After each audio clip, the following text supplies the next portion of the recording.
मागच्या मिनी ब्लॉगमध्ये मी ही नाचणीची पेज माझ्या बाळाला भरवताना दाखवलेली, तर एका ताईंनी कमेंट केली की याची सविस्तर रेसिपी सांगा।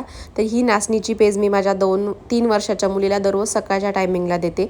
9 महिन्याच्या बाळापासून तर 4 वर्षाच्या लहान मुलापर्यंत तुम्ही ही पेज देऊ शकता। खूप पौष्टिक पेज आहे आणि याला पीठ वगैरे करण्याची गरज नाही। तुमच्याकडे नाचणी असेल तर नाचणी घ्यायची आहे, 3 ते 4 चमचे ही रात्रीच्या टायमिंगला भिजायला टाकायची आहे, म्हणजे तुम्हाला आणि बरोबरच ड्रायफ्रूट्स भिजायला टाकायचे आहे। मी याच्यामध्ये ओली खारीक आणि बदाम टाकलेले आहे, माझ्याकडे होते हे ड्रायफ्रूट्स म्हणून। तुम्ही काजू, बदाम, अंजीर असं टाकू शकता। आणि ही सकाळच्या टायमिंगला अशी भिजून झाल्यानंतर ही मिक्सरमधून काढून घ्यायची आहे। आणि मिक्सरमध्ये काढल्यानंतर याच्यामध्ये मी ड्रायफ्रूट्सची माझ्याकडं कूट आहे, म्हणजे लाडूचा कूट आहे, तो मी ठेवते। म्हणजे त्याच्यामध्ये वेलची वगैरे टाकलेले आहे, याच्यामध्ये फ्लेवर येण्यासाठी मी याच्यामध्ये हा लाडूचा कूट आहे। सगळे ड्रायफ्रूट्स आहे याच्यामध्ये, सगळे सीड्स वगैरे, काजू, बदाम सगळं आहे। आणि मेन म्हणजे वेलची आहे, याचा वेलचीचा छान फ्लेवर येतो। आणि ह्याच्यामध्ये ते 2 चमचे मी टाकलेले आहे। एकदा मी मिक्सरमधून काढून घेतली आणि मग नंतर 2 चमचे टाकले आणि पुन्हा एकदा मग मिक्सरमधून एक फक्त गरका करून घ्यायचा, म्हणजे एकच बटन दाबायचं एकदाच फक्त। आणि मग त्याच्यानंतर हे याच्यामध्ये थोडंसं पाणी मिक्स करून मग हे एका चाळणीमध्ये गाळून घ्यायचं आहे।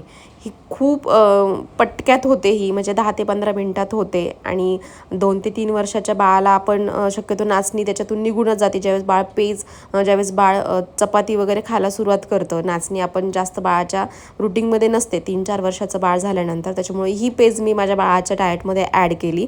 खूप पौष्टिक आहे। अशा पद्धतीने हे सगळं गाळून घ्यायचं आहे, याचा चोथा वेगळा करायचा आहे आणि पाणी थोडंसं भरपूर प्रमाणात टाकायचं आहे, कारण की ज्यावेळेस आपण हे शिजायला टाकतो ना, लगेच शिजते ही 5 मिनिटामध्ये। थोडंसं जास्त शिजवण्यासाठी त्याच्यामध्ये पाणी जास्त टाकायचं आहे। 9 महिन्याच्या बाळाला तुम्ही आता 9 महिन्याच्या बाळाला तुम्ही याच्यामध्ये गूळ ॲड करायचा नाही आहे। माझं बाळ 3 वर्षाचं आहे, ऑलरेडी गोड खजूर मी याच्यात ॲड केलेले आहे 2 ते 3, पण थोडंसं गोड माझ्या बाळाला आवडतं, कारण की मग गोड नसेल तर ती खात नाही, थोडंसं गोड लागतं, त्याच्यामुळं मी थोडासा गूळ याच्यामध्ये ॲड केलेला आहे।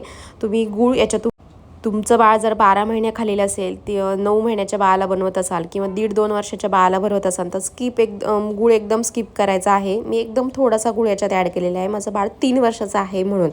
ही खूप महत्त्वाचा पॉईंट आहे।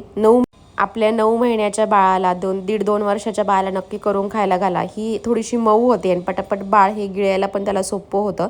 आणि अशाच 2 ते 3 पेज अजून मी शेअर करणार आहे माझ्या पेजवरती, त्याच्यामुळे इन्स्टाला नक्की फॉलो करा आणि यूट्यूबला नक्की सबस्क्राईब करा।